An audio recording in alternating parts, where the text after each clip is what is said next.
Welcome to Zwide Media. If you're new to this channel, please subscribe. Don't forget to like, comment, and share.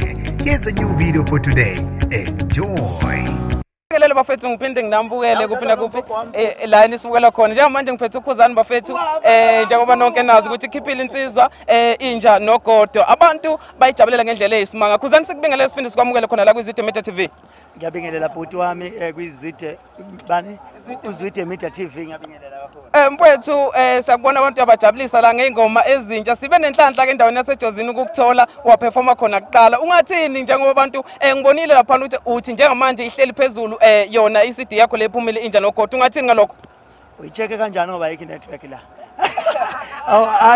engakusho nje ukuthi kungijabulisa kakhulu ngoba kusho ukuthi there is a good response from bantu masikwenza thina umsebenzi wethu siwenze ukuthi abantu bejabule so uma ngabe sibona umsebenzi uqhubeka ukhula kunokuba wehluya phezulu wenyuku yephezulu lokho kungiqhuqhumezela more nanokuthi kushuthi kukhule ngisazokwenza going forward.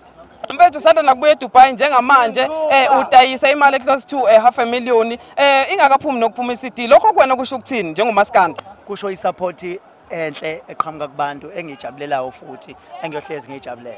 Abantu abaningi mfethu bathi uthwele ngabe lokho ke icela nje uphendule namhlanje bathi uthwele ngendlela izinto ezenzeka ngakhona kuwena kusho ukuthini lokho kungathini lapho hayi abantu vele abantu abanomona bahlezi umuntu mayiphumelela bethi uthwele aqale ngami bahlezi bekusho.